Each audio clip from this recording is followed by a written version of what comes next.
Hi, everybody. In this module, we are going to be talking about framework visualizations, what that is, what it looks like, and how you might go about adapting and or creating a figure for your framework.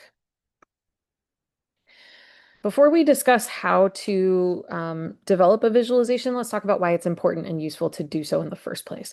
So a good framework visual can help to clarify definitions, can demonstrate connections across framework concepts, components, variables. It can show the strength and direction of relationships. It can map how the framework organizes your research.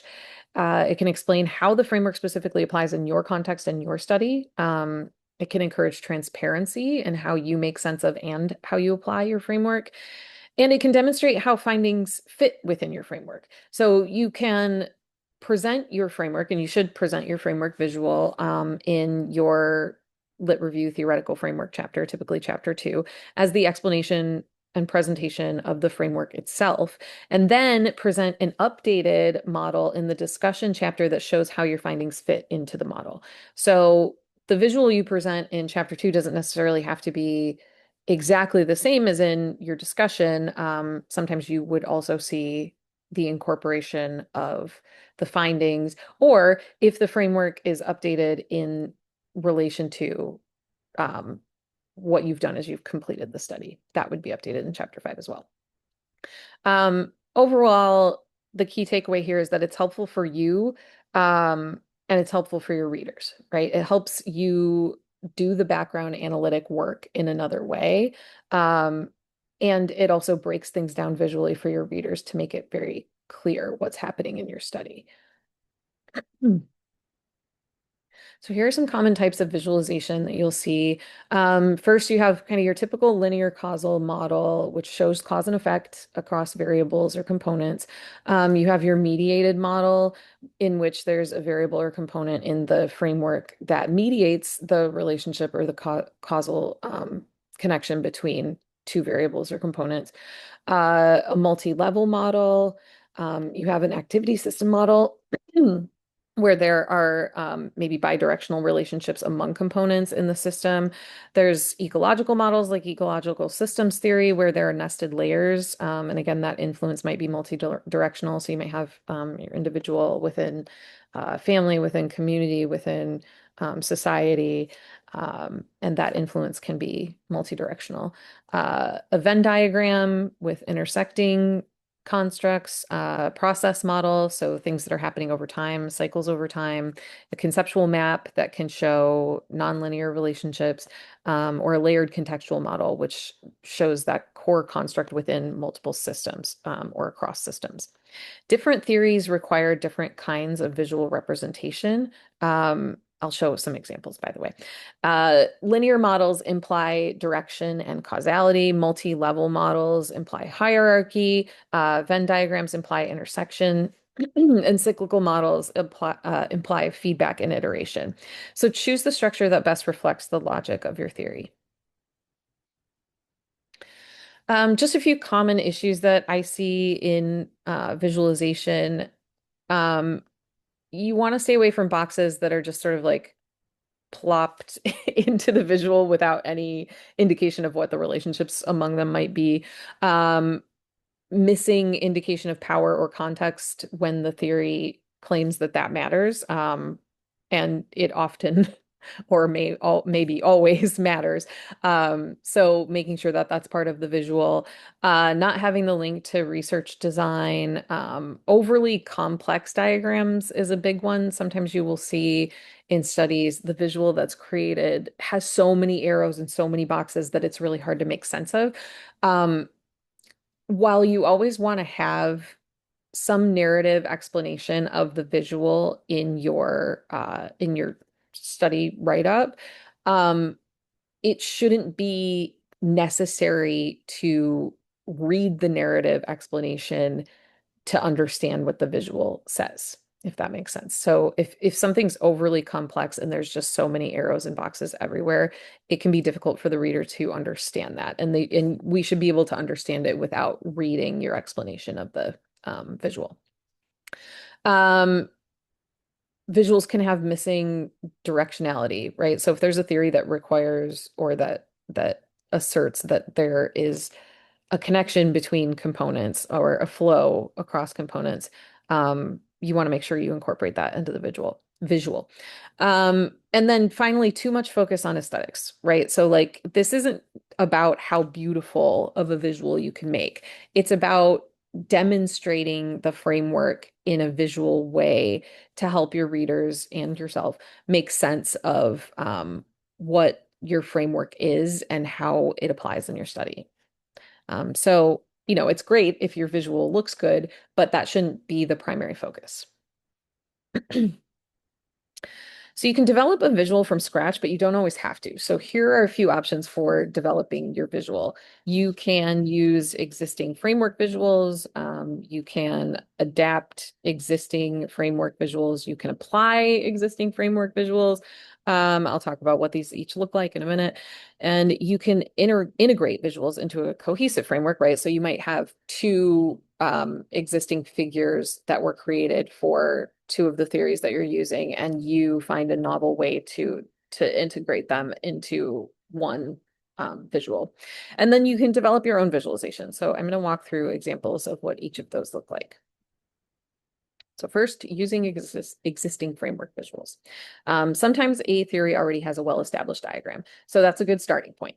But most published visuals are explanatory and or predictive. They're not applied yet, and they wouldn't be applied to your specific study. So your task is to make the model work in your context. Okay, so this is, I know you've seen this before, this is ecological systems theory, and this is an existing visual that was created to represent the ecological systems theory. So you can see that it's just taking directly from the theory what each of these systems means. Okay, so this and showing the directionality among the systems. So this is something that you could take and then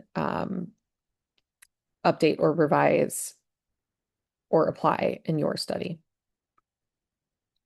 This is another example of a framework's original visual as conceived by the theory's developer. So this was done by Engstrom, and this triangular heuristic is what was created to represent this visual. So as a researcher, you could take this and use this to explain the existing theory and then adapt it, update it, revise it, apply it in your own study. I'll talk about what that looks like. So adaptation means inserting your context, right? So you might want to foreground certain layers of a theory. You might collapse or expand elements.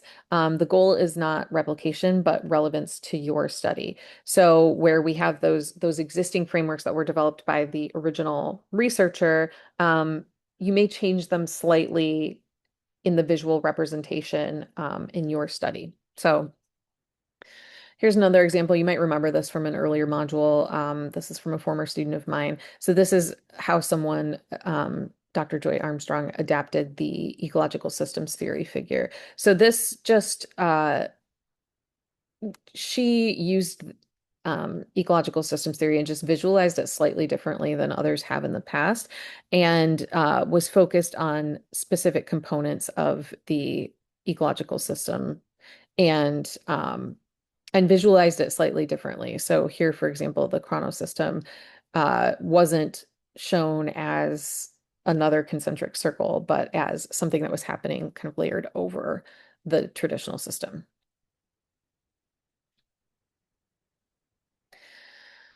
Applying the visual to your study involves inputting the context, participants, methodology, et cetera, and showing how the framework organizes your analysis. So it should connect directly to your research questions. It should guide interpretation. It should be visible in your in the logic of your framework and of your study.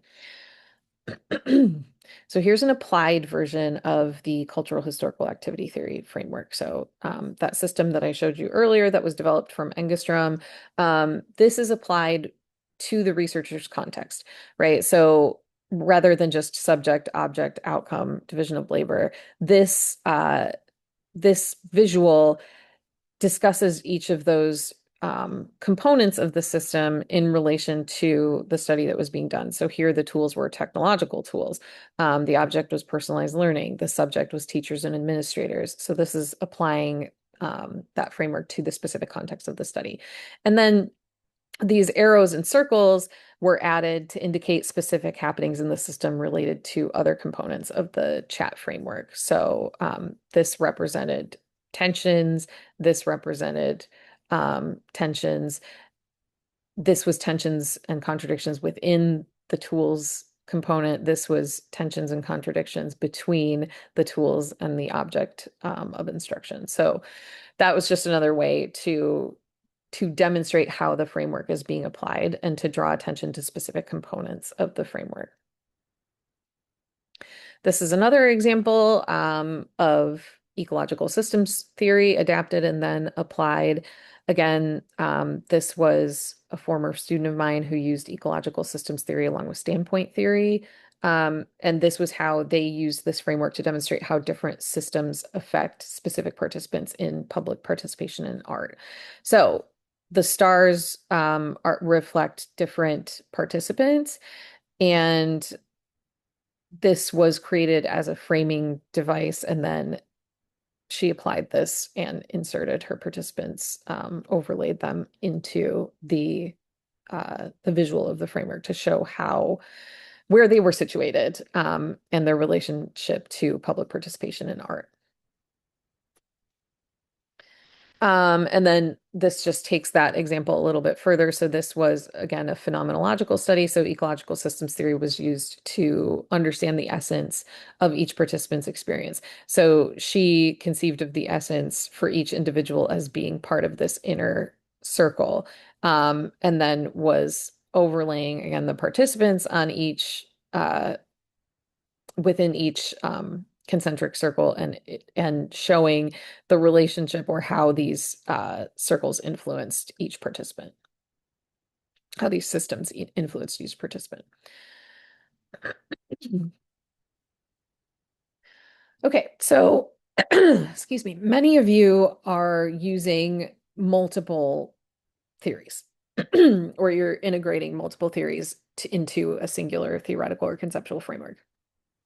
So that means that you're going to have to create an integrated framework visual. Integrated models require clarity about what each theory contributes. So you want to avoid stacking theories without specifying the relationship between the theories or among the theories. So you have to ask, are these theories complementary? Are they layered? Are they in tension? Are they in tension? How do they fit together? So I'll give you a few examples of some integrated framework visuals. So again, building on the activity system framework, this framework again includes cultural historical activity theory. That's that triangle again. And that just identifies the interacting components of this system and how they affect individuals, how they affect learning, how they affect change. And then sense-making theory is overlaid on this framework, looking at how the subjects of the system are making sense of tension caused by the interactions and the introduction of new reforms. So in creating this integrated visual, there is the research drawing attention here to the object, which is in this case was personalized learning and instruction, and how individual and collective sense making is a particularly important piece of the object. So it's zooming in on sense making within the object, and then also on sense making within the subject and the key components of assimilation, accommodation, and schema reconstruction that occur within this component of the activity system. So it's overlaying sense making theory onto the existing activity system. This is another integrated framework, another example building on activity theory. So in this version, the authors integrated activity theory with institutional theory. So it builds on Engestrom's chat model, this triangle, by adding elements from institutional theory to reflect how institutions are carried over to activity contexts. So that revision of this model includes these dual triangles, which represent just various elements and relationships. The addition of the institutional elements, so these pieces, illustrate that institutional theory contributes to conceptualizing the links among societal values through institutional mechanisms um, to the elements of the formal organizations like schools, and thus to activity systems, which is where the learning is occurring. So again, clearly shows these relationships among these or between institutional theory and the activity system.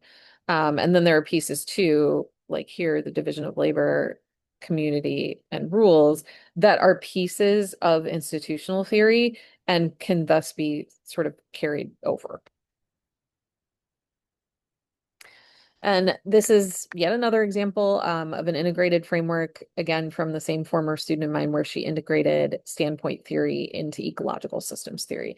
So each geometric shape here represents a participant and their unique lived experience. This is a phenomenology, again, that they brought to the public art experience. And then the arrows demonstrate the way in which the environment impacts individuals and how they, in turn, exerted influence on people, places, and ideas around them. So these shapes the way she conceived of this was that these shapes could morph over time due to fluctuations in their ecological system and how they responded to it. Okay, so finally, there's also developing your own framework visual, right? So we've talked, most of this has been about frameworks or theories that have existing visuals, and we can build on those, adapt those, change those as we need for our particular studies. But sometimes that doesn't exist and you need to develop your own framework visual. So, according to Maxwell, the reading that you did for this module, there are several possibilities for this.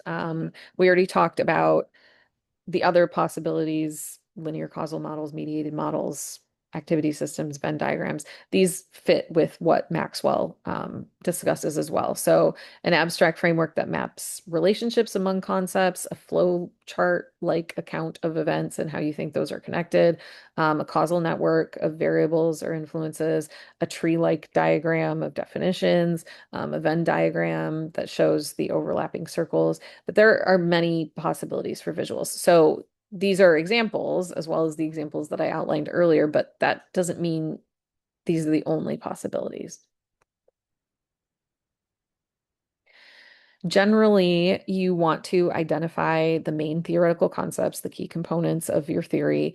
You want to flesh out the relationships, right? So is it directional arrows, feedback loops, hierarchy, overlap? Are they bidirectional arrows, multidirectional, or are they single direction? You want to show context, right? So institutional, cultural, historical, political layers, if that's relevant. Demonstrate the application, so where your research design or interpretation or findings connect. Ask yourself these questions. What are the central concepts that have to appear? How are they related? Which ones influence others? How do I represent the influence? Linearly? Or is it reciprocal, layered, intersecting? How does context influence the relationships? What operates at different levels? So is it individual, organizational, structural? Are these nested layers? And then how does that model reflect your problem of practice and design? So I'll show a few examples, and you've seen these before. So this is a conceptual framework developed by a researcher, Dr. Ogunbowa Demanja. And she mapped out the relationship among multiple constructs in her study, as well as the influence of various contexts and framing lenses, right? So we talked about this before, but she was mapping this idea of Islamophobia, and how that influenced government and policy context and socio-historical context, and then how that influenced the institutional context of her study.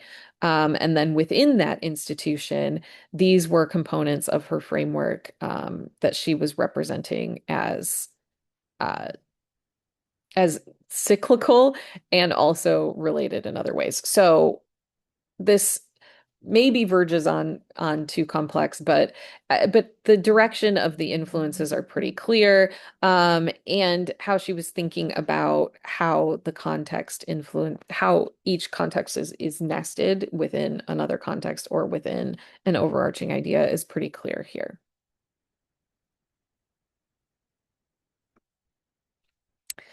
And then this is another example. This is a conceptual model of Black women college students. And this was developed this was developed from research to help individual students plan for various barriers to success, like racism and sexism. And it conceptualizes the most relevant qualities, traits, behaviors, and processes that Black collegiate women students must develop and follow to achieve success. So this was developed um, by researchers Commodore Baker and Arroyo. And one of my former students, Dr. Bo Houston, used this in her study to understand how Black women athletes understood their experiences. It was a phenomenology. So this has a lot of intersecting components, but it has this time frame of prior to college, during college, and after college. So there's kind of that idea of similar to the chrono system, this idea of timeline, and then also these directional influences within the students' experiences to help them plan. This was developed specifically from the research, but also as a mechanism to help the students that were in the study understand these barriers, anticipate them, and figure out how to manage them and overcome them. So that's how this came about, and then how it was applied. Okay. So, in closing, I just want to know where you are with this, right? So are you thinking you'll adapt, apply, or develop a new visual? What kind of visual are you considering for your study? So here are some of the options. Like I said, these aren't the only options, but this is a good starting place. All right, see you next module.